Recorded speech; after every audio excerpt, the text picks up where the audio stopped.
ஆண்டவராகிய இயேசு கிறிஸ்துவின் நாமத்தினாலே உங்கள் யாவரையும் அன்போடு கூட வாழ்த்தி வரவேற்றுக் கொள்கின்றேன். கர்த்தருடைய நாளிலே கர்த்தருடைய பிள்ளைகளாய் கர்த்தருக்கு மகிமை செலுத்தும் வண்ணமாக நாம் கூடி தேவனை மகிமைப்படுத்துவது மிகுந்த மகிழ்ச்சியாக இருக்கிறது. அல்லேலூயா, அல்லேலூயா. 30 நாட்களிலே நம்மை நாமே சுய பரிசோதனை இன்ட்ரோஸ்பெக்ட் பண்ணி கொண்டு நம்முடைய ஆவிக்குரிய நிலைமையை நாம் அறிந்து கொண்டு நம்முடைய ஆவிக்குரிய வாழ்க்கையிலே முன்னேறி செல்வதற்காக இந்த காரியங்கள் திருச்சபையினாலே நியமிக்கப்பட்டிருக்கிறது. அது ஏன் நியமிக்கப்பட்டது என்பதை போல நாம் எப்படி அதை பிரயோஜனப்படுத்தி கொள்ள முடியும் என்பதிலே நீங்களும் நானும் கவனமாக இருக்க வேண்டும். இந்த நாட்களிலே தேவனோடு கூட கிட்டி சேர வேண்டும், கூட உபவாசித்து எல்லா காரியங்களையும் நீங்கள் பெற்றுக்கொள்ள வேண்டும் என்று சொல்லி திருச்சபை விரும்புகிறது. இந்த உபவாசம் எப்படி உபவாசம் இருக்க முடியும் என்று சொன்னால் அதுக்கெல்லாம் நமக்கு என்ன கொடுக்கப்பட்டிருக்கிறது? சுயாதீனம் கொடுக்கப்பட்டிருக்கிறது. தேவனாலே திருச்சபையாருக்கு சுயாதீனம், ஃப்ரீவில் கொடுக்கப்பட்டிருக்கிறது. நீங்களே அந்த காரியங்களை நியமித்து தேவனுடைய சமூகத்தில் உங்களை தாழ்த்தி இருக்கும்போது தேவன் நிச்சயமாக இந்த நாட்களை உங்களுக்கும் எனக்கும் ஆசீர்வதித்து தருவார். சரி, கண்களை மூடி தேவனுடைய சமூகத்தை நோக்கி பார்ப்போம். அன்பின் ஆண்டவரே, இந்த அருமையான மத்தியான வேலைக்காக நன்றியோடு கூட துதிக்கிறோம். ஆண்டவரே, இந்த வேலையிலும் உடைய சமூகத்தில் நாங்கள் வருகிறோம். தகப்பனே, உடைய வார்த்தைகளை எங்களோடு கூட பேசும், வார்த்தைகளை கொண்டு எங்களோடு கூட பேசும் என்று சொல்லி உடைய கருத்தில் ஒப்புக் கொடுக்குறோம். மனிதனுடைய வார்த்தைகளை அல்ல, இங்கே போதிப்பவர்கள் கேட்பவர்கள் என்று ஒருவரும் இல்லை. ஆண்டவரே, நாங்கள் எல்லோரும் உடைய சமூகத்தில் நாங்கள் கற்றுக்கொள்ள, ஆவியானவராலே கற்றுக்கொள்ள நாங்கள் வாஞ்சியோடு கூட வந்திருக்கிறோம். நீர் பேசும் என்று சொல்லி உடைய கருத்தில் ஒப்புக் கொடுக்குறோம். இயேசுவின் மூலம் ஜெபம் கேளும் ஜீவனுள்ள நல்ல பிதாவே, ஆமேன், ஆமேன். இந்த நாளுக்கான செய்திக்குள்ளாக செல்வதற்கு முன்னதாக சென்ற வாரம் என்னென்ன பார்த்தோம் அப்படிங்கிறத ஒரு சின்ன ரீகேப் பண்ணுவோம். அது கிறிஸ்து இயேசு கிறிஸ்துவுக்கும் உள்ள வித்தியாசம் என்ன? சில நாட்களுக்கு முன்பு ஒரு சகோதரி எங்களோடு கூட பேசி கொண்டிருந்தாங்க. அவங்க சொன்னாங்க, பழைய ஏற்பாட்டின் சம்பவங்களை தியானிக்கிறதும் படித்து பிரசங்கிப்பதும் ரொம்ப ஈஸியான ஒரு காரியம். அதே போல் புதிய ஏற்பாட்டில் இருக்கக்கூடிய சுவிசேஷ பகுதிகளில் இருக்கக்கூடிய சம்பவங்களை தியானிப்பதற்கும் பிரசங்கிப்பதற்கும் ஈஸி. ஆனால் நிருப பகுதிகளிலே நீங்கள் தியானிக்க வேண்டும், பிரசங்கிக்க வேண்டுமே ஆனால் கொஞ்சம் கஷ்டம்தான் இல்லை? இந்த கிறிஸ்து இயேசுவுக்கும் இயேசு கிறிஸ்துவுக்கும் உள்ள வித்தியாசத்தை நீங்களும் நானும் ஆழமாக கற்றுக்கொண்டு நிருப பகுதிகளை வாசிக்கும் போது பல காரியங்களை தேவன் உங்களுக்கு பரிசுத்த ஆவியானவரை கொண்டு வெளிப்படுத்துவார். ஆகையினால முதலாவதாக நம்ம பார்த்தோம், கிறிஸ்து இயேசுவுக்கும் இயேசு கிறிஸ்துவுக்கும் உள்ள வித்தியாசம். என்ன வித்தியாசம் சொல்ல முடியுமா? யாருக்கு சொல்ல முடியும்? சொல்லுங்கள் சத்தமா.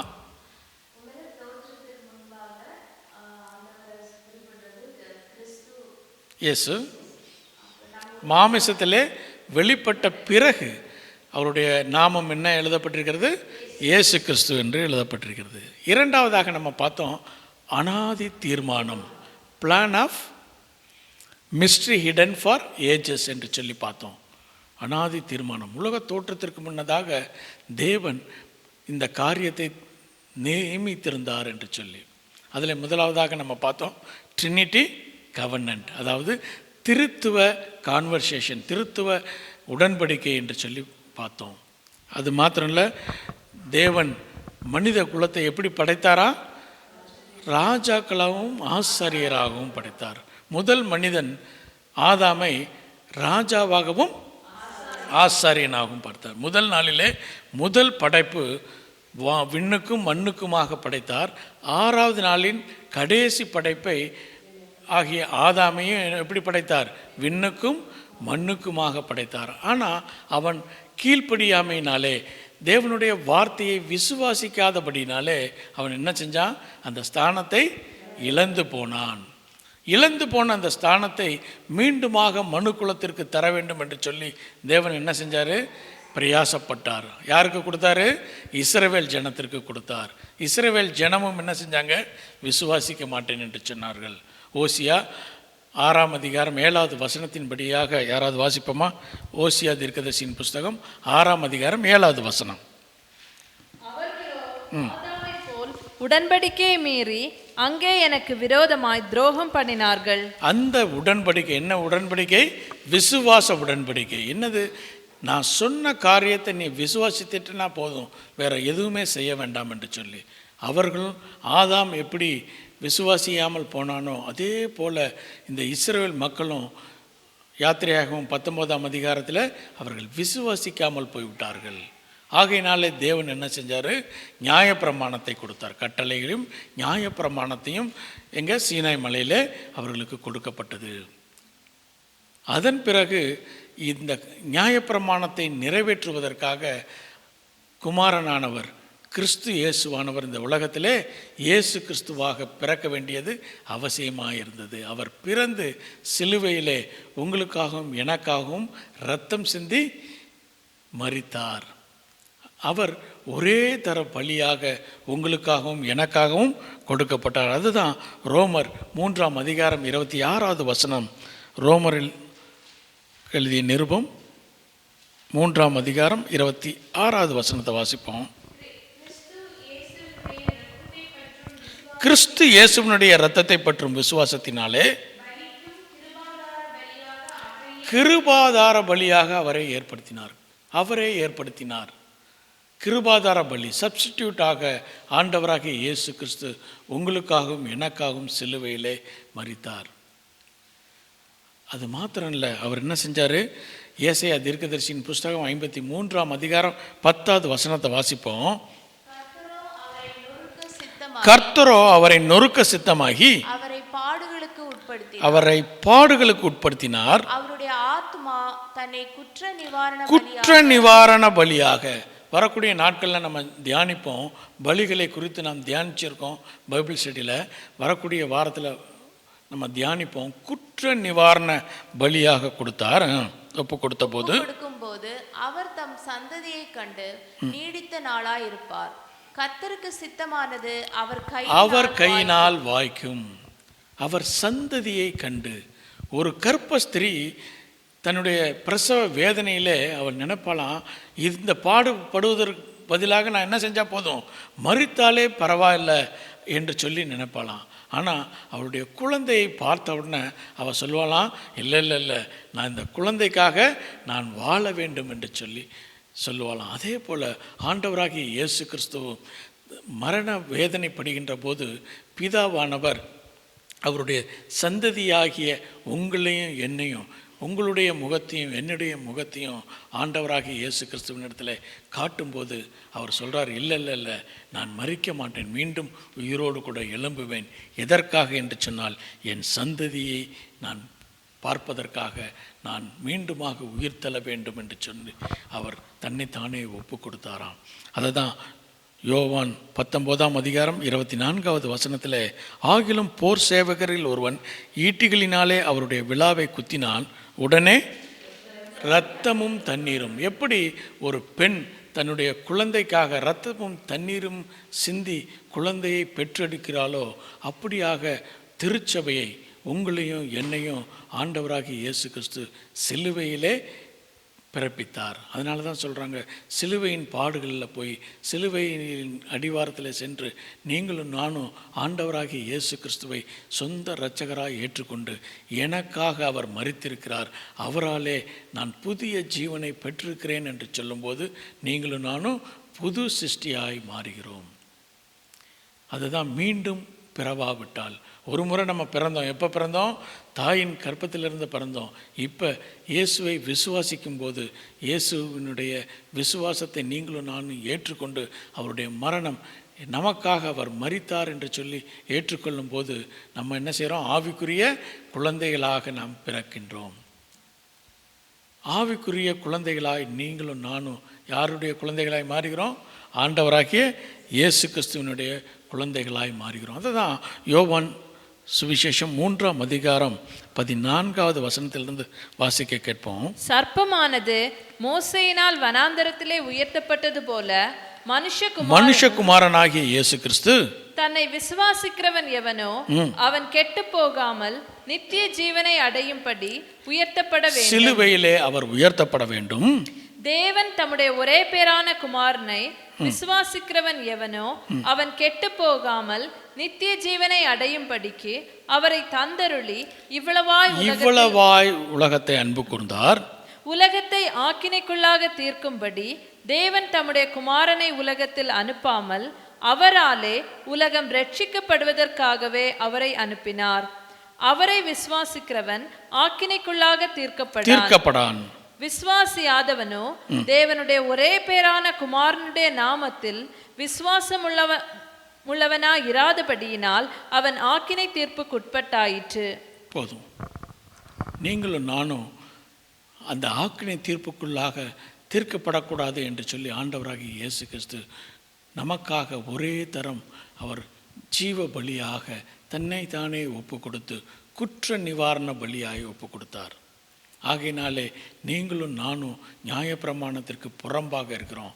நீங்களும் நானும் ஆண்டவராகிய இயேசு கிறிஸ்துவனுடைய பிள்ளைகளாய் இருக்கிறோம். யோவான் எழுதிய சுவிசேஷம் 21ஆம் அதிகாரம் 5வது வசனம். ஆண்டவராகிய இயேசு கிறிஸ்து உயிர் தெழுந்த பின்பு திபேரியா கடற்கரையிலே 7 சீஷர்கள் மீன் பிடிக்கும்போது பேதுரு சொல்கிறாரு, நான் என்ன செய்கிறேன், திரும்ப நான் மீன் பிடிக்க போகிறேன்னு சொல்லும்போது 6 சீஷர்கள் பேதுருவோடு கூட சென்றார்கள். அப்போ ஆண்டவராகிய இயேசு கிறிஸ்து கடற்கரையிலே நின்று அவர்களை பார்த்து சொல்கிறார். முதல் முறையாக வாசிப்போம். இயேசு அவர்களை நோக்கி, இயேசு அந்த சீஷர்கள் 7 சீஷர்களை நோக்கி, பிள்ளைகளே. இதுவரைக்கும் அவர் சொல்லிட்டு இருந்தார் சீஷர்களே என்று சொன்னார், ஊழியக்காரர்களே என்று சொன்னார். ஆனால் இப்போ முதல் முறையாக ஆண்டவராகிய இயேசு கிறிஸ்து என்ன சொல்கிறாரு? பிள்ளைகளே. சீஷர்கள் அவரை விசுவாசித்தபடினாலே அவர் பிள்ளைகளாக மாறினார்கள். நீங்களும் நானும் அவரை விசுவாசிக்கிற போது நீங்களும் நானும் என்ன மாறுகிறோம்? பிள்ளைகளாக மாறுகிறோம். அதை தான் ரோமர் 8ஆம் அதிகாரம் 15வது வசனம் இவ்விதமாக சொல்லுகிறது. அந்தபடியே திரும்பவும் பயப்படுவதற்கு நீங்கள் அடிமைத்தனத்தின் ஆவியை பெறாமல், இதுவரையிலே ஆதாமில் தொடங்கி இதுவரையிலே நீங்களும் நானும் பிசாசினுடைய அடிமைத்தனத்திற்குள்ளாக இருந்தோம். அந்த ஆவியை பெற்றிருந்தோம். அப்போ அந்த ஆவியிலிருந்து நீங்களும் நானும் என்ன ஆகிறோம்? அப்பா பிதாவே என்று கூப்பிடுகிற புத்திர சுவிகாரத்தின் ஆவியை பெற்றிருக்கின்றோம். நீங்களும் நானும் புத்திர சுவிகாரம், அவருடைய பிள்ளைகளாகும்படியாக நீங்களும் நானும் ஆசீர்வதிக்கப்பட்டிருக்கிறோம். நாம் என்ன செஞ்சோம்? இயேசு கிறிஸ்துனுடைய பிள்ளைகளாக இருக்கிறோம். எப்படி நம்ம பிதாவின் பிள்ளைகளாக மாறினோம்? யாருடைய பிள்ளைகளாக இருந்தோம்? இயேசு கிறிஸ்துவின் பிள்ளைகளாக இருந்தோம். திடீர்னு பார்த்தா வேதம் சொல்லுது நம்ம யாருடைய பிள்ளைகள்? பிதாவினுடைய பிள்ளைகள் என்று சொல்கிறோம். திடீர்னு என்ன சொல்லுது? இயேசு கிறிஸ்து உங்களுக்கு சகோதரர், அவர் முதற் பேரானவர் என்று சொல்கிறார். இந்த மாற்றம் எப்படி நடந்தது? இந்த காரியத்தை நீங்களும் நானும் புரிந்து கொள்ள வேண்டுமே. ஆனால் ஆதியாகமம் 48வது அதிகாரத்திற்கு திருப்பிக் கொள்வோம். யூதர்கள் பரம்பரையில் இப்படிப்பட்ட ஒரு வழக்கம் இருந்தது.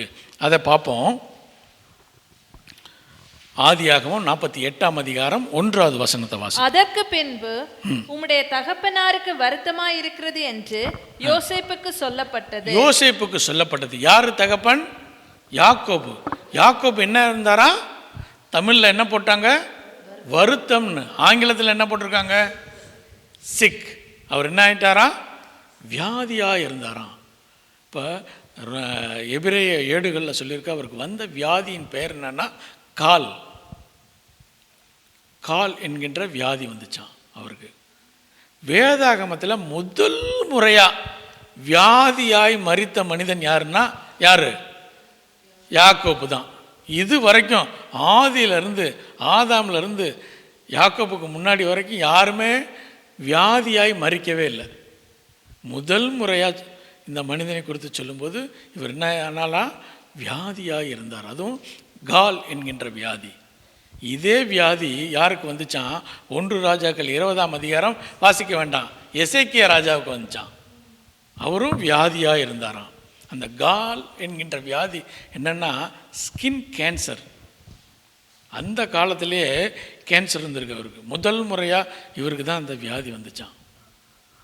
ஏன் இவருக்கு முதல் முறையாக இந்த வியாதி வரணும்? சரி, ஒரு வசனத்தை வாசிப்போமா? ஆதியாகமம் 37ஆம் அதிகாரம் 35வது வசனம். ஆதியாகமம் 37ஆம் அதிகாரம். அவனுடைய குமாரர் குமாரத்திகள் எல்லாரும் அவனுக்கு ஆறுதல் சொல்ல வந்து, எப்ப யோசேப்பு மரித்து விட்டான் என்று அறிந்த பின்பு இந்த காரியம் நடக்கிறது. தொடர்ந்து வாசிப்போம். ஆனாலும் அவன் ஆறுதலுக்கு இடம் கொடாமல், நான் துக்கத்தோட என் குமாரனிடத்தில் பாதாளத்தில் இறங்குவேன். பாதாளத்தில் இறங்கு. எப்படி இறங்குவாராம்? பாதாளத்துல துக்கத்தோட சொல்லி சொல்லியே துக்கத்தை வாங்கிட்டார் அவர். பாதாளத்தில் எப்படி தான் இறங்குவாராம்? துக்கத்தோடு தான் இறங்குவாராம். இன்னொரு வசனத்தை கூட வாசிப்போம். ஆதியாகமம் 42:38. ஆதியாகமம் 42ஆம் அதிகாரம் 38வது வசனம். அதற்கு அவன், என் மகன் உங்களோட கூட போவதில்லை, பெஞ்சமின் உங்களோடு கூட போவதில்லை, அவன் தமையன் இறந்து போனான், அவனுடைய சகோதரன் ஆகிய யோசேப்பு இறந்து போனான், இவன் ஒருவன் மீதியா இருக்கிறான். நீங்கள் போகும் வழியில் இவனுக்கு மோசம் நேரிட்டால் நீங்கள் என் நரைமயிரை சஞ்சலத்தோட பாதாளத்தில் இறங்க பண்ணுவீர்கள் என்றான். சொல்லி சொல்லியே வந்துடும். அநேக நேரங்களில் நம்முடைய வாயினால என்ன செஞ்சிடறோம்? கேட்டு வாங்கிக்கிறோம். மரித்தால் பரவாயில்ல ஆண்டவரே அப்படின்னு. இந்த யாக்கோபு என்ன செஞ்சாராம்? கேட்டு நோயை வாங்கிட்டார். அப்போ என்னாச்சு? அவர் மரிக்கும் தருவாயில் 48ஆம் அதிகாரத்துக்கு வந்துடுவோம். மறுபடியும் 1வது வசனத்தில். அதற்கு பின்பு உம்முடைய தகப்பனாருக்கு வருத்தமாய் இருக்கிறது என்று யோசேப்புக்கு சொல்லப்பட்டது. அப்பொழுது அவன் தன் 2 குமாரனாகிய மனாசேயையும் எப்ராயிமையும் தன்னோட கூட கொண்டு போனான். என்னென்ன குமாரன்? மனாசே எப்ராயிமா, எப்ராயிம் மனாசேயா? அப்ப பெரியவன் யாரு? மனாசே. எப்ராயிம் சின்னவன். சரி, வாசிப்போம், தொடர்ந்து வாசிப்போம். இதோ உம்முடைய குமாரனாகிய யோசேப்பு உம்மிடத்தில் வந்திருக்கிறார் என்று யாக்கோபுக்கு அறிவிக்கப்பட்டது. அப்பொழுது இஸ்ரவேல் தன்னை திடப்படுத்தி கொண்டு கட்டிலின் மேல் உட்கார்ந்தான். யாக்கோபு யோசேப்பை நோக்கி, சர்வ வல்லமையுள்ள தேவன் கானான் தேசத்தில் உள்ள லூஸ் என்னும் இடத்தில் எனக்கு தரிசனமாகி என்னை ஆசீர்வதித்து. பழைய காரியங்கள் எல்லாம் சொல்றாரு, எப்படி அவர் பிரயாணப்பட்டு வந்தாருன்னு சொல்றாரு. தொடர்ந்து வாசிப்போம். நான் உன்னை பலுகவும் பெருகவும் பண்ணி உன்னை பலஜன கூட்டமாக்கி உனக்கு பின்வரும் உன் சந்ததிக்கு இந்த தேசத்தை நித்திய சுதந்திரமாக கொடுப்பேன் என்று என்னோட சொன்னார். நான் உன்னிடத்தில் எகிப்துக்கு வரும் முன்னே உனக்கு எகிப்து தேசத்தில் பிறந்த உன் 2 குமாரரும். போதும், 2 குமாரர். யாரு? மனாசே, எப்ராயிம். தொடர்ந்து வாசிப்போம். என்னுடைய குமாரர். யாருடைய குமாரரா? யாக்கோபு. இந்த மனாசேயும் எப்ராயிம் யாருடைய குழந்தை? யோசேப்பின் குழந்தை. இப்ப யாக்கோபு என்ன சொல்றாரு? இது இந்த குழந்தை யாருடைய குழந்தை? என்னுடைய குழந்தை. தொடர்ந்து வாசிப்போம். ரூபன் சிமியோன் என்பவர்களைப் போல எப்ராயிமும் மனாசேயும் என்னுடையவர்கள். போதும். இவர்கள் எப்படிப்பட்டவர்களாம்? ரூபன் சிமியோன் இருக்கார்ல, என்னுடைய பிள்ளைகள், யாக்கோபின் பிள்ளைகள். அவர்களைப் போலவே இந்த யாரை சொல்றாரு? முதல்ல யாரை சொல்றாரு? எப்ராயிம் சொல்றாரு. யாரை சொல்லியிருக்கணும்? இவர் மனாசே சொல்லணும். இவர் மாத்துறாரு. ஏன் மாத்துறாருன்னு பின்னாடி நம்ம டிஸ்கஸ் பண்ணுவோம். எப்ராயிம் மனாசேயும் யாருடைய பிள்ளைகள்? இனி என்னுடைய பிள்ளைகள். தொடர்ந்து வாசிப்போம். இவர்களுக்கு பின் நீ பெறும் பிள்ளைகள். இவர்களுக்கு பின்னாடி உனக்கு ஏதாவது குழந்தைகள் பிறந்தா அவர்கள் தங்கள் சகோதரருடைய பெயரால் அழைக்கப்பட்டு அவர்களுக்குரிய சுதந்திரத்தில் பங்கு பெறுவார்கள். போதும். இப்போ என்ன சொல்றாரு யாக்கோபு? இந்த 2 பிள்ளைகள் இருக்காங்க இல்லையா? யாரு? மனாசேயும் எப்ராயிம். இந்த 2 குழந்தைக இனி யாருடைய குழந்தைகள் அல்ல, உன்னுடைய குழந்தைகள் அல்ல. இது யாருடைய குழந்தைகள்? என்னுடைய குழந்தைகள். நான் அதை தத்து எடுத்துக்கிறேன். இதுக்கப்புறம் குழந்தை பிறந்துச்சுன்னா 3ஆவதாய் பிறக்கிற குழந்தை யாருக்கு போகும்? மனாசேக்கு போகும். 4ஆவதாக பிறக்கிற குழந்தை யாருக்கு போகும்?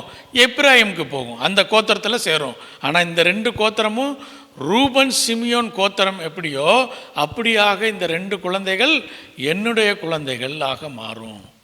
அப்போ யூத வம்சத்தில் தகப்பன் தன்னுடைய பிள்ளைகளின் பேர பிள்ளைகளை தன்னுடைய பிள்ளைகளாக தத்து எடுத்துக்கொள்ளுகிற ஒரு முறைமை இருந்தது. இப்போ அதை தான் யாக்கோபு என்ன செய்கிறாரு, உன்னுடைய 2 குழந்தைகளையும் என்னிடத்துல கொடுத்துரு, இனிமேல் அவர்கள் உன்னுடைய குழந்தைகள் அல்ல, யாருடைய குழந்தைகள், என்னுடைய குழந்தைகள் என்று சொல்கிறார். தொடர்ந்து வாசிப்போம் 9வது வசனத்திலிருந்து. யோசேப்பு தன் தகப்பனை நோக்கி, இவர்கள் இவ்விடத்தில் தேவன் எனக்கு அருளின குமாரர் என்றான். அப்பொழுது அவன், நான் அவர்களை ஆசீர்வதிக்கும்படி அவர்களை என் கிட்ட கொண்டு வா என்றான். முதிர் வயதினால் இஸ்ரவேலின் கண்கள் மங்கலாயிருந்தபடியால் அவன் நன்றாய் பார்க்க கூடாதிருந்தது. அவர்களை அவனண்டையில் சேர பண்ணினான். அப்பொழுது அவன் அவர்களை முத்தம் செய்து அணைத்து கொண்டான். இஸ்ரவேல் யோசேப்பை நோக்கி, உன் முகத்தை காண்பேன் என்று நான் நினைக்கவில்லை, ஆனாலும் இதோ உன் சந்ததியையும் காணும்படி தேவன் எனக்கு அருள் செய்தார் என்றான். அப்பொழுது அவனுடைய முழங்கால்கள் நடுவே இருந்த பிள்ளைகளை யோசேப்பு பின்னிட பண்ணி அவனுக்கு முன்பாக அவனுடைய முகத்துக்கு முன்பாக தரை மட்டும் குனிந்து வணங்கினான். போதும் சுருக்கமாக நிறைய வசனங்கள் இருக்கனால சுருக்கமாக முடிச்சிருவோம். இவர் என்ன செய்கிறாரு, யோசேப்பு அந்த குழந்தைகளை ஆசீர்வதிக்கும்படியாக யார்கிட்ட கொண்டு போய் விடுறார், யாக்கோபுட்ட கொண்டு போய் விடுறாரு. வலது கை யார்கிட்ட இருக்கணும், மூத்தவன்கிட்ட இருக்கணும். யார் மூத்தவன், இங்கே மனாசேட்ட இருக்கணும். இடது கை யார் மேலே இருக்கணும், சின்னவன் மீது இருக்கணும். யார், எப்ராயிம் மேலே இருக்கணும். ஆனால் யாக்கோபு என்ன செய்கிறாரு, மாற்றி அவர்களை வச்சிருக்காரு. உடனே யோசேப்பு சொல்கிறாரு, அப்படி இல்லை தகப்பனே, நீ செய்கிறது தப்பு, எப்படி செய்யணும், இப்படி மாற்றி நிற்கணும்னு மாற்றி நிற்க வச்சுட்டாரு. மாற்றி நிற்க வச்சுட்டு வலது கை பக்கம் யாரை நிப்பாட்டிட்டாரு, மனாசேயையும், இடது கை பக்கம் யாரை நிறுத்தினார், எப்ராயிம் நிறுத்திட்டார். ஆனால் யாக்கோபு என்ன செய்கிறாரு, அது எனக்கு தெரியும் சொல்லிட்டு தன்னுடைய வலது கையை என்ன செஞ்சிட்டாரு, எப்ராயிம் மேலேயும், இடது கையை யார் மேலே வைக்கிறாரு, மனாசேயின் மீது வைத்து ஆசீர்வதிக்கிறார். இப்போ தத்து எடுக்கணும்னா நம்முடைய ஊரில் எப்படி தத்து எடுப்பாங்க, ஒரு குழந்தையை தத்து எடுக்கணும்னா பேங்க் ஐடி போட்டு அக்ரிமெண்ட் பண்ணி செய்வாங்கல்ல, அப்போ பேங்க் ஐடிலாம் இல்லை. யூத முறைப்படி தலையின் மீது கையை வைத்து அவர்களை ஆசீர்வதித்து அவர்களை தத்தெடுக்க வேண்டும். இப்போ யாக்கோபு என்ன செய்கிறாரு, தத்தெடுக்கிறாரு.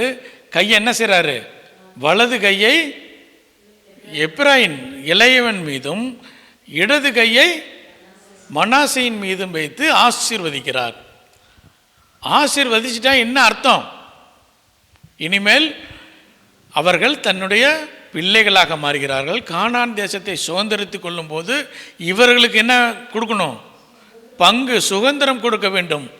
மனாசேக்கும் ஒரு பங்கு கொடுக்கணும், யாருக்கு ஒரு பங்கு கொடுக்கணும், எப்ராயிமுக்கும் கொடுக்கணும். ஆனாலும் அவர் சொல்கிறாரு, எப்ராயிம் மூத்தவனாக இருப்பான், சின்னவனும் பெரியவனும் ஒரு பெரிய ஜாதி ஆவான். ஆனால் என்னுடைய ஆசீர்வாதம் யார் மேலே இருக்குது, எப்ராயிம் மீது இருக்கிறது. ஆண்டவராகிய இயேசு கிறிஸ்து சிலுவையில் இருக்கும்போது முதலாவது ஏற்றுக்கொண்டது யார், யூதர்கள்.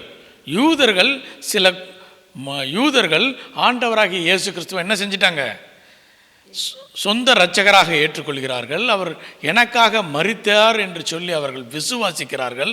ஆதி திருச்சபை மக்கள் என்ன செஞ்சாங்க, ஆதி திருச்சபை ஃபஸ்ட் யார், யூதர்கள். அவர்கள் ஏற்றுக்கொள்கிறார்கள். அவர்கள் யார், மனாசே. அதற்கு பிறகாக புறஜாதியாகிய நீங்களும் நானும் ஆண்டவராகிய இயேசு கிறிஸ்துவை ஏற்றுக்கொள்கிறோம். நம்ம யார், எப்ராயிம். ஆனால் கர்த்தர் என்ன செய்கிறார், யாரை ஆசீர்வதிக்கிறாரு, முதல்ல புறஜாதியாராகிய உங்களையும் என்னையும் ஆசீர்வதிக்கிறார். அதுக்கப்புறம் சொல்கிறாரு, இவர்களையும் நான் ஆசீர்வதிப்பேன். அப்போ நீங்களும் நானும் யாருடைய புத்திரராக மாறுகிறோம், பிதாவின் புத்திரர்களாக மாறுகிறோம். முதல்ல ஆண்டவராகிய இயேசு கிறிஸ்து தன்னுடைய பிள்ளையாக நம்ம மாற்றாரு. அதுக்கப்புறம் பிதாவானவர் என்ன செய்கிறாரு, அவர் தத்து எடுத்துக்கொள்கிறார். தத்து எடுத்துக்கொண்டாலும் முதல் ஆசீர்வாதம் யாருக்கு வருது, புறஜாதியாராகிய உங்களுக்கும் எனக்கும் கிடைக்கிறது. சரி, கைகளை வைக்கிறார் இல்லையா, கைகளை வைக்கும்போது என்ன நடந்திருக்கும் அப்படின்னு சில வசனங்களை வாசிப்போம். உபாகமும் 34ஆம் அதிகாரம் 9வது வசனத்தில் மோசே யார் மீது, தலையின் மீது கை வைக்கிறாருன்னு சொல்லி பார்ப்போம். உபாகமும் 34ஆம் அதிகாரம் 9வது வசனம் வாசிப்போம்.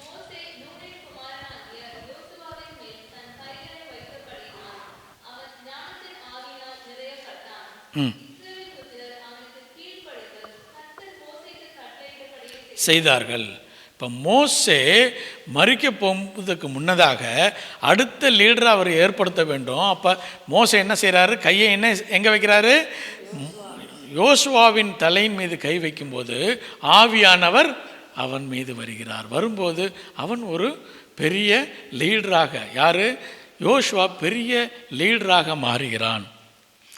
இதே போல புதிய ஏற்பாட்டிலே பரிசுத்த பவுல் தீமோத்தேயுவை தலையின் மீது கை வைக்கிறார். 2 தீமோத்தேயு 1ஆம் அதிகாரம் 6வது வசனம் வாசிப்போம். 2 தீமோத்தேயு 1ஆம் அதிகாரம் 6வது வசனத்தை வாசிப்போம். இவைகளை சிலர் 2 தீமோத்தேயு 1ஆம் அதிகாரம் 6வது வசனம். இது நிமித்தமாக நான் உன்மேல் என் கைகளை வைத்ததினால், பவுல் என்ன செய்றாரு? தீமோத்தேயுவின் கைகளின் தலையின் மீது கைகளை வைத்ததினால் உனக்கு உண்டான தேவ வரத்தை நீ அனல் மூட்டி எழுப்பிவிடும்படி உனக்கு நினைப்பூட்டுகிறேன். எப்பயும் சொல்றாரு பவுல். என்ன சொல்றாரு? தீமோத்தேயை பார்த்து, இவன் ஆவிக்குரிய என்னுடைய மகன்.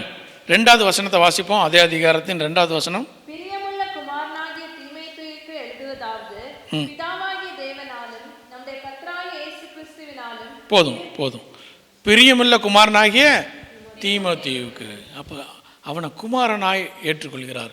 குமாரனாய் ஏற்றுக்கொள்ள வேண்டுமேயானால் யூத பரம்பரையிலே தலையின் மீது கைகளை வைத்து ஜெபிப்பார்கள். அப்போ என்ன கிடைச்சிச்சு? பரிசுத்த ஆவியானவர் அவர்கள் மீது கிடைச்சிச்சு. எப்படி இந்த எப்ராயிமுக்கும் மனாசேக்கும் சுதந்திரம், கானான் தேசத்திலே சுதந்திரம் கிடைத்ததை போல கர்த்தர் கைகளை வைத்தா நமக்கு என்ன கிடைக்கணும்? பரிசுத்த ஆவியானவர் கிடைக்கணும், இல்லையா? அப்போஸ்தலர் நடவடிக்கை 19ஆம் அதிகாரம் 6வது வசனத்தில் வாசிப்போம். அப்போஸ்தலர் நடவடிக்கை 19ஆம் அதிகாரம் 6வது வசனம்.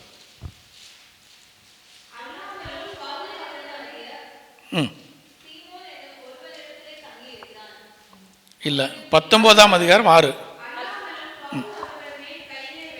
பவுல் அவர்கள் மீது கைகளை வைத்த போது ஆவி அவர்கள் மேல் வந்தார். போதும், பரிசுத்த ஆவியானவர் அவர்கள் மீது வந்தார். அப்ப கை வைத்தால் என்ன கிடைக்கணும்? பரிசுத்த ஆவியானவர் கிடைக்க வேண்டும். அதை தான் எசேக்கியேல் தீர்க்கதரிசியின் புஸ்தகம் 37ஆம் அதிகாரம் 1வது வசனத்தில் வாசிப்போம். எசேக்கியேல் தீர்க்கதரிசியின் புஸ்தகம். கர்த்தருடைய கை எசேக்கியேல் தீர்க்கதரிசியின் மீது அமர்ந்தது. போதும், கர்த்தர் என்னை என்ன செஞ்சாரு? ஆவிக்குள்ளாக மாற்றினார். அப்ப கர்த்தருடைய கை ஒருவர் மீது வந்தா என்ன கிடைக்கும்? ஆவியானவர், பரிசுத்த ஆவியானவர் கிடைக்கும். திருச்சபையாருக்கு ஆவியானவர் கிடைச்சாரா? எப்ப கிடைச்சாரு? பெந்தெகோஸ்து நாளிலே கிடைக்கப்பட்டது. பெந்தெகோஸ்து நாளில் ஆவியானவர் திருச்சபைக்கு அளிக்கப்பட்டது மூலமாக கர்த்தருடைய கை என்ன செஞ்சிச்சு? திருச்சபையின் மீது இருந்தது. உங்கள் மீதும் என் மீதும் பரிசுத்த ஆவியானவர் இறங்கினார் என்று சொன்னால் யாருடைய கை இருந்துச்சு? கர்த்தருடைய பிதாவினுடைய கை நம்ம மீது இருந்தது. கர்த்தருடைய கை நம் மீது இருந்தது என்று சொன்னால் என்ன கிடைக்கணும்? பரிசுத்த ஆவியானவர் கிடைக்கணும். பரிசுத்த ஆவியானவரின் காரியங்கள் வரத்தை பெற்றிருக்கக்கூடிய நீங்களும் நானும், பரிசுத்த ஆவியானவரை பெற்றிருக்கக்கூடிய நீங்களும் நானும் யாருடைய பிள்ளைகளாக இருக்கிறோம்? பிதாவின் பிள்ளையாக இருக்கிறோம். ஏன்னா அவர் நம் மீது கைகளை வைத்திருக்கிறார். இப்படி நாம் என்ன ஆனோம்? பிதாவினுடைய பிள்ளைகளாக மாறினோம். அதை தான் ரோமர் 8ஆம் அதிகாரம் 15வது வசனம் மீண்டும் ஒரு முறை கூட வாசிப்போம். அந்தபடி திரும்பவும் பயப்படுகிறதற்கு நீங்கள் அடிமைத்தனத்தின் ஆவியை பெறாமல் அப்பா பிதாவே என்று கூப்பிட பண்ணுகிற புத்திர சுவிகாரத்தின் ஆவியை பெற்றீர்கள். நீங்களும் நானும் பிதாவை பிதாவே என்று கூப்பிடக்கூடிய புத்திர சுவிகாரத்தை நீங்களும் நானும் பெற்றோம். ஆண்டவராகிய இயேசு கிறிஸ்து யோவான் 20ஆம் அதிகாரம் 17வது வசனத்தில், யோவான் 20ஆம் அதிகாரம் 17வது வசனத்தில் அவளை நோக்கி, என்னை தொடாதே, நான் இன்னும் என் பிதாவினிடத்திற்கு ஏறி, மரியாளை பார்த்து சொல்லுகிறார், நான் இன்னும் பிதாவின் இடத்துல ஏறி போகவில்லை, நீ என்னுடைய சகோதரனிடத்தில். யார் அவங்க? சீஷர்கள். சீஷர்களை பார்த்து சொல்றாரு, அவங்கெல்லாம் யார் ஆயிட்டாங்க? சகோதரர்களாக மாறிவிட்டார்கள். சகோதரிடத்தில் போய் நான் என்னுடைய பிதாவின் இடத்திற்கும் உங்களுடைய பிதாவின் இடத்திற்கும் என் தேவனிடத்தில் என்னுடைய தேவனிடத்திற்கும் உங்கள் தேவனிடத்தில் உங்கள் தேவனிடத்திலும் ஏறி போகிறேன் என்றார். இப்போ நீங்களும் நானும் தேவனுடைய பிள்ளைகளாக, பிதாவின் பிள்ளைகளாக மாறினது மாத்திரமல்ல, இப்போ இயேசு கிறிஸ்துவுக்கு என்ன ஆயிட்டோம்? சகோதரர்களாக மாறிவிட்டோம். அதனால தான் அவர் முதற் பேரானவர் என்று சொல்லப்படுகிறது. நீங்களும் நானும் ஆண்டவராகிய இயேசு கிறிஸ்துவுக்கு சகோதரர்களாக மாறிவிட்டோம். இந்த உணர்வை நீங்களும் நானும் பெற்று இருக்க வேண்டும். அதுதான் ஓசியா தீர்க்கதரிசியின் புஸ்தகம் 4ஆம் அதிகாரம் 6வது வசனத்தில் இவ்விதமாக சொல்லப்படுகிறது, என் ஜனங்கள் அறிவில்லாமையினால் போதும் அறிவில்லாமையினாலே சங்காரம் அடைகிறார்கள். இந்த காரியங்களை குறித்த ஒரு உணர்வு இல்லை, தெளிவு இல்லை திருச்சபைக்கு. அதனால தான் நம்ம என்ன செய்கிறோம்? சங்காரமாகிறோம். நம்ம எப்படி ஜெபிக்கிறோம்? அற்பமான மனுஷன் ஆண்டவரே, தூசி புழுதி. நீங்களும் நானும் யாரு? பிதாவினுடைய பிள்ளைகளாக இருக்கிறோம். இந்த உலகத்தை படைத்த தேவாதி தேவன், ராஜாதி ராஜன் பிதாவுக்கு நீங்களும் நானும் யாராக இருக்கிறோம்? இந்த உணர்வை இல்லாதபடினாலே, அறிவின்மையினாலே நீங்களும் நானும் இன்னும் சங்காரமாகி கொண்டிருக்கிறோம். இந்த உணர்வை பெற்றுக்கொள்ள வேண்டும். இல்லைன்னா நம்ம என்ன செய்வோம்? ஆண்டவரே, நான் தூசி புழுதி புழு. கர்த்தர் பார்த்து என்ன சொல்லுவார்? உன் விசுவாசத்தின்படியே ஆக கடவுதுன்ற, இல்லை உன் விசுவாசத்தின்படியே ஆக கடவுது அப்படின்றார். நீங்களும் நானும் யார்? பிதாவினுடைய பிள்ளைகள், ராஜாவினுடைய பிள்ளைகள். ஒரு ராஜாவினுடைய பிள்ளையாக இருந்தால் நீங்களும் நானும் நடக்கிற மாதிரி நடக்க மாட்டார், நீங்களும் நானும் உட்காந்துருக்கிற மாதிரி உட்காந்துருக்க மாட்டாங்க. இல்லை ராயல் இதில் வரக்கூடிய ஃபேமிலியில் வரக்கூடியவங்களுக்கு எல்லாம் ட்ரெயின் பண்ணப்படும். எப்படி ட்ரெயின் பண்ணப்படும்? எப்படி நடக்கணும், எப்படி பேசணும். ஒயிட் ஹவுஸுக்கு போகும்போது கோட் போட்டு தான் போகணும். வெறுமா சட்டை போட்டு போனால் மரியாதை இல்லை. இல்லை, ஒரு ராயலை மீட் பண்ணும்போது இப்படி தான் பண்ணணும், இதை தான் செய்யணும் என்று சொல்லி ஒரு வரைமுறை இருக்கிறது. அந்த வரைமுறையை நீங்களும் நானும் பின்பற்ற முடியும். நீங்கள் யாருன்னு உணர்ந்தால் தான் நீங்கள் என்ன செய்ய முடியும்? அந்த காரியத்தை செய்ய முடியும். நீங்கள் யாருன்னே தெரியலன்னா உங்களால் செய்ய முடியாது. ஒரு பிரின்சஸ் அல்லது பிரின்ஸ் என்ன செய்வார்? ராயல் ராஜா என்கின்ற ஒரு உணர்வு இருக்கும். நீங்களும் நானும் உட்கார்ற மாதிரி இப்படி உட்கார மாட்டார். அவர் உட்காரணுன்னா இப்படி தான் உட்காருவார். ஏன்னா அவருக்கு தெரியும் யார் அவர்? ராஜா. நான் இப்படித்தான் செய்யணுங்கிறது தெரியும். பல நேரங்களில் நீங்களும் நானும் என்ன செய்கிறோன்னா, நான் பரிசுத்தமாக இருக்க வேண்டும் ஆண்டவரே அப்படின்போம். பரிசுத்தமாய் இருப்பதினாலே நீங்களும் நானும் அவருடைய பிள்ளைகளாக மாற முடியாது. இயேசு கிறிஸ்துவினாலே நீங்களும் நானும் அவருடைய பிள்ளைகளாக மாறினபடினாலே நீங்களும் நானும் எப்படி வாழ வேண்டும்? பரிசுத்தமாய் வாழ வேண்டும். நம்ம நினச்சிட்டு இருக்கோம் கீழ்ப்படிதலினாலே நான் தேவனுடைய பிள்ளைகளாக மாறுவேன் என்று சொல்லி. இல்லை இல்லை, நீங்கள் கீழ்ப்படிதலினாலே பிள்ளைகளாக மாறுவதில்ல. நீங்கள் ஆல்ரெடி யாராக தான் இருக்கிறீங்க? பிள்ளைகளாக தான் இருக்கிறீங்க. பிள்ளைகளாக இருப்பதினாலே நீங்கள் என்ன செய்யணும்? கீழ்ப்படிய வேண்டும். அந்த உணர்வு, அந்த மைண்ட் செட்டை நீங்களும் நானும் கொண்டு வர வேண்டும். நான் தேவனுடைய பிள்ளை, என்னுடைய நடக்கை இப்படி தான் இருக்கணும். மற்ற மனிதர்களைப் போல நான் நடக்க முடியாது. மற்றவர்கள் செய்வதைப் போல நான் செய்ய முடியாது. மற்றவர்கள் செய்கின்ற கேலிகளை நான் அனுபவிக்க முடியாது. நான் யார்? எல்லாவற்றுக்கும் பரிசுத்த போல் சொல்கிறார், எல்லாவற்றுக்கும் எனக்கு அதிகாரம் உண்டு, ஆனாலும் அது எனக்கு தகுதியாக இராது. உங்களுக்கும் எனக்கும் ஒரு தகுதி இருக்கிறது. நீங்களும் நானும் யார் என்று சொன்னால், ராஜாவின் ராஜாதி ராஜாவின் கர்த்தாதி கர்த்தரின் பிதாவின் குமாரர்கள். நீங்களும் நானும் ஆண்டவராகிய இயேசு கிறிஸ்துவனுடைய சகோதரர்களாக இருக்கிறோம். நாம் இப்படித்தான் நடக்க வேண்டும் என்று சொல்லி நீங்களும் நானும் அறிந்து கொள்ள வேண்டும். அதை தான் 1 கொரிந்தியர் 15ஆம் அதிகாரம் 20வது வசனத்திலிருந்து வாசிப்போம். முதற் பலனானார். அவர் முதற் பலன் ஆயிட்டார். அவர் தான் ஃபர்ஸ்ட் பார்ன் ஆயிட்டார். இப்போ நம்ம அதுக்கு தொடர வேண்டும். ஆதி மனுஷனாகிய ஆதாமினாலே மரணம் உண்டானபடினால்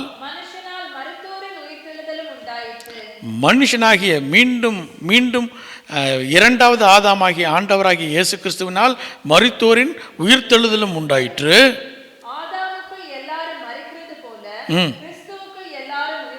படுவார்கள்.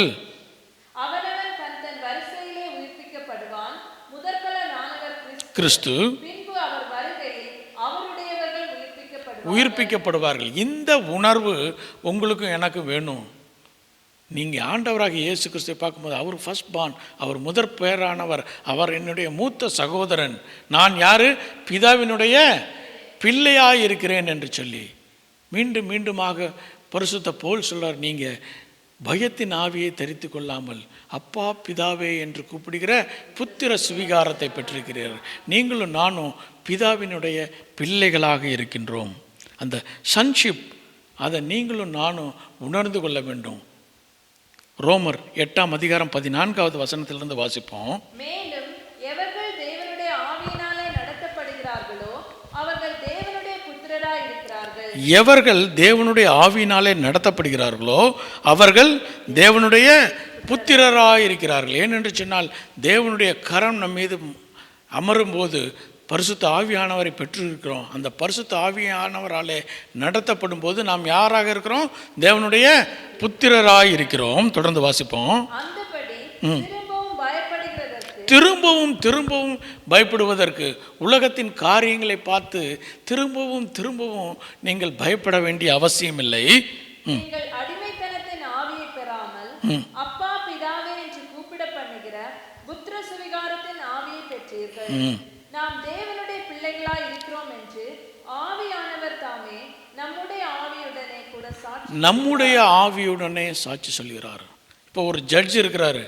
ஜட்ஜ் என்ன செய்கிறாரு, விசாரிக்கிறார். விசாரிக்கும் போது என்ன செய்கிறாரு, குற்றவாளி என்ன செய்யணும், போய் நிற்கணும். அந்த குற்றவாளிக்கு யார் கொண்டு வரணும், ஒரு சாட்சி கொண்டு வரணும். அந்த சாட்சி யாருன்னா பரிசுத்த ஆவியானவர். சாட்சி முதல்ல சொல்ல மாட்டாங்க. முதல்ல குற்றம் சாட்டப்பட்டவர் என்ன சொல்லணும், நான் நிரபராதி என்று சொல்ல வேண்டும். அதான் சொல்கிறார், நம்முடைய ஆவியினாலே சாட்சி கொடுத்தார்.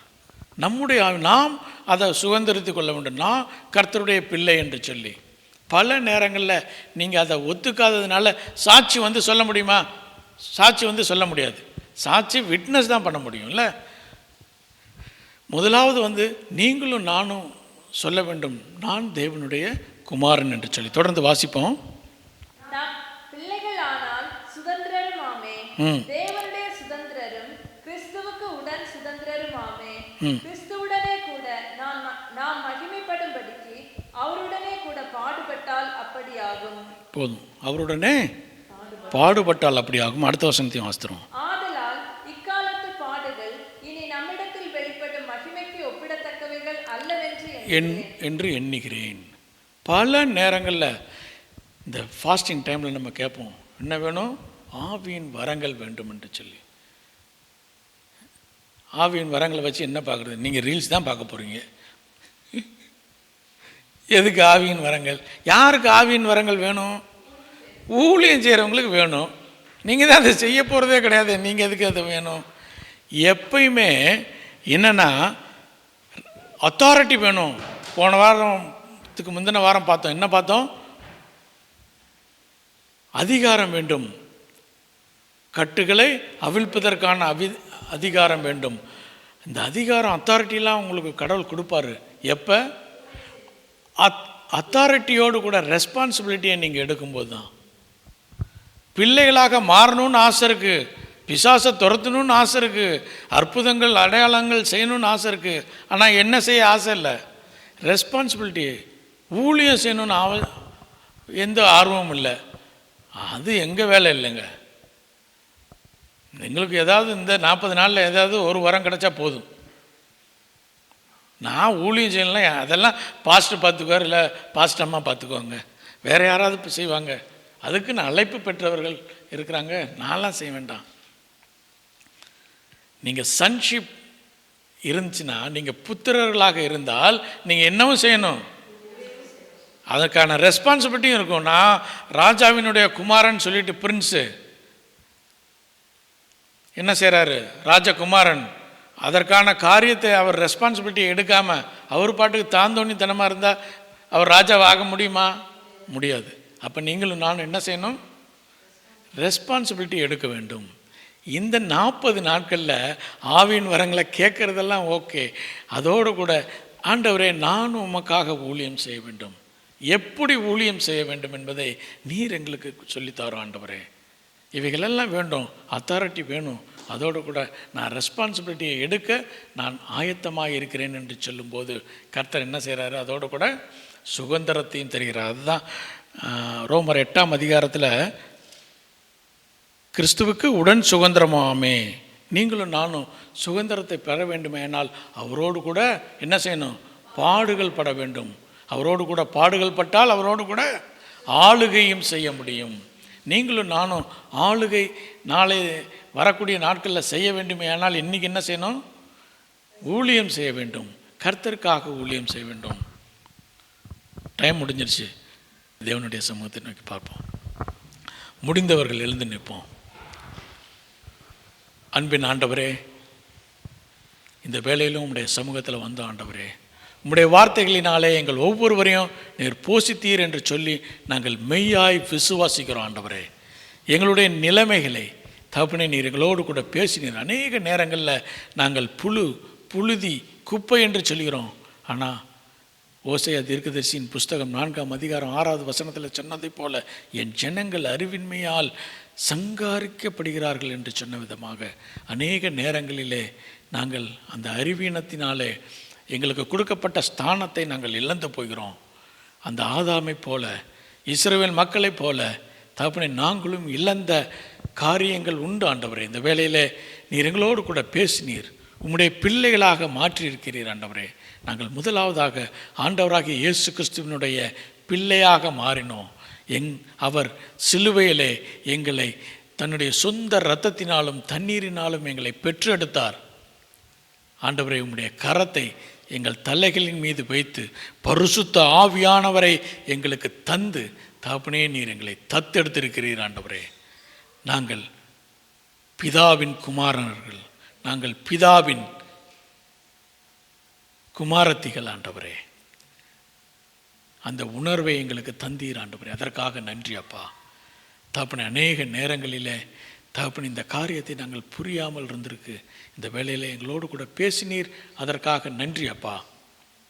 தகப்பனே, நாங்கள் ராஜாக்களாகவும் ராஜாத்திகளாகவும் இந்த உலகத்தை ஆளுகை செய்ய, விண்ணுலகத்தையும் மண்ணுலகத்தையும் ஆளுகை செய்ய ஒரு நாளில் வெளிப்படுத்தல் 1ஆம் அதிகாரம் 6வது வசனத்தில் சொன்னதை போல ராஜரீக ஆசாரியர்களாக எங்களை முன்குறித்திருக்கிறீர். ஆண்டவரே, இந்த உணர்வை எங்கள் ஒவ்வொருவருக்கும் தாரும். ஆண்டவரே, அந்த அத்தாரிட்டியை நாங்கள் எடுப்பதற்கு முன்னதாக தகப்பனே அந்த ரெஸ்பான்சிபிலிட்டியை நாங்கள் எடுக்க இந்த நாட்களிலே எங்களுக்கு உதவி செய்யும்.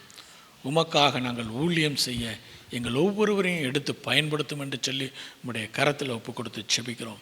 எங்களுடைய செய்கைகளினாலே அல்ல, எங்களுடைய கிரியையினாலே அல்ல, எங்களுடைய கீழ்ப்படிதலினாலே அல்ல, எங்களுடைய பரிசுத்தத்தினாலே அல்ல. ஆண்டவரே, இவைகளுக்கு மேலாக தகப்பனே நீர் எங்களை உம்முடைய பிள்ளைகளாக மாற்றியிருக்கிறீர். நாங்கள் உம்முடைய பிள்ளைகளாக இருக்கிறபடினாலே நாங்கள் பரிசுத்தமாய் வாழ வேண்டும். நாங்கள் உம்முடைய பிள்ளைகளாக இருப்பதினாலே உமக்கு கீழ்ப்படிதலுள்ள பிள்ளைகளாக நாங்கள் மாற வேண்டும்.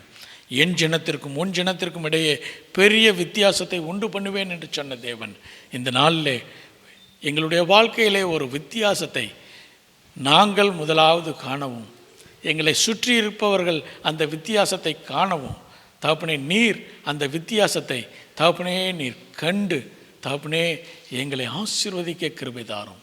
அதன் மூலமாக ஆவியின் வரங்களினாலே நிரப்பி உமக்காக மகிமையாய் இந்த உலகத்திலே ஊழியம் செய்து தகப்பனே உம்முடைய வருகையிலே நாங்கள் பங்கு பெற்று இந்த உலகத்தை ஆளுகை செய்ய எங்கள் ஒவ்வொருவருக்கும் கிருபை பாராட்டும். எல்லா துதி கனமயமே உமக்கே செலுத்துகிறோம். இயேசு கிறிஸ்துவின் மூலம் ஜெபம் கேளும் ஜீவனுள்ள நல்ல பிதாவே, ஆமேன்.